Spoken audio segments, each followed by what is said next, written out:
আমি তো দেখছি তুমি তোমার বাবারে সহ্য করতে পারো না। রাজমামা একটু ডিসঅ্যাপয়েন্ট হয় মাঝে মাঝে একটু আর একটু ভুল করলে। এখন ফারহানা কিরকম একটা ক্যারেক্টার, ও কিন্তু অনেক ছোট কিন্তু অনেক আগে থেকে ম্যাচিওর। তোমার আসল নামটা যেন কি? তুমি তোমার মামাকে কেয়ার করো।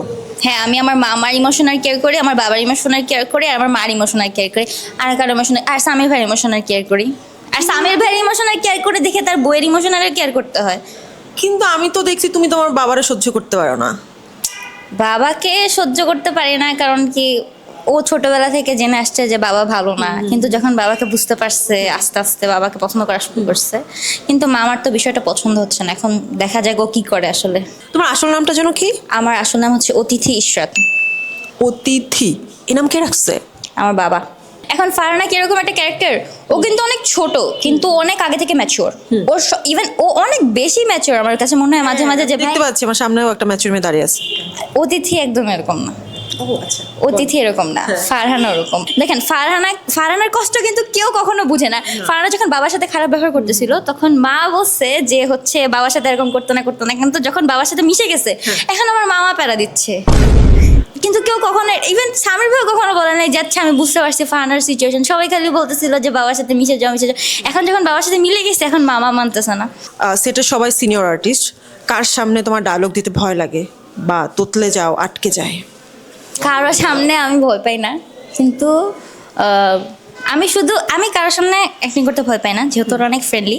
কিন্তু আমি শুধু একটা টেনশনই থাকি, এটা হচ্ছে রাজমামা একটু ডিসঅ্যাপয়েন্ট হয় মাঝে মাঝে একটু আর একটু ভুল করলে। মোস্তফা কামাল রাজ ডিরেক্টর। মামা আমার উপর একটু ডিসঅ্যাপয়েন্ট হয়, আমি চাই না মামা ডিসঅ্যাপয়েন্ট হোক। আমার কোনো টেনশন হয় না, খালি এটাই টেনশন নয়। আই হোপ এটা দেখার পর যে কি হবে। এই যে এত এত প্রশংসা পাচ্ছ, তোমার কি রাতে ঘুম হয়? এখন তো মাত্র শুরু, রাস্তা দিয়ে হাঁটতে গেলেও মানুষ পিছনে থাকে বলে চেনা চেনা লাগে।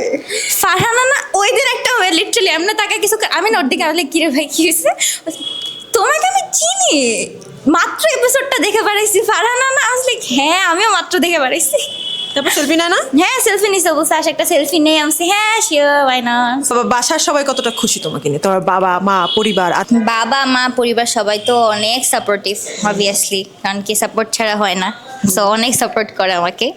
আমার বাবা তো অনেক পছন্দ করে, কিন্তু বাবা মাঝে মাঝে একটু রাগ করে যে আমি আসলে আমার বাবাকে বাবা কেন বলতেছি। সিরিয়াসলি তোমার বাবার লাগে এটা? আমার বাবার অনেক মাইন্ড হয়। হ্যাঁ, এটা অনেক চিন্তার রাগ। বিষয়। ওকে বাবা ডাকা লাগবে কেন? বাবা ডাকবা কেন? বাবা এত বাবা ডাকো কেন? এত বাবা ডাকো কেন? তোমার মা কিছু বলে না? তুমি তো মাও ডাকো দীপা খন্দকারকে। মা বলে, মানুষ কমেন্ট করে যে হ্যাঁ আমার আসলে মা মেয়ে হইলে ভালো হতো, তখন মা বলে না না আমার মেয়ে আমার মেয়ে। তুমি কি এখন যে ফেসটা আছো এটা কি মেকআপ করা? হ্যাঁ, বোঝা যাচ্ছে না, মনে হচ্ছে ন্যাচারাল। বেশি মেকআপ করি না আর কি, একটু ন্যাচারাল থাকি আর কি, যেহেতু মানে ওর ক্যারেক্টারটা টিনেজ।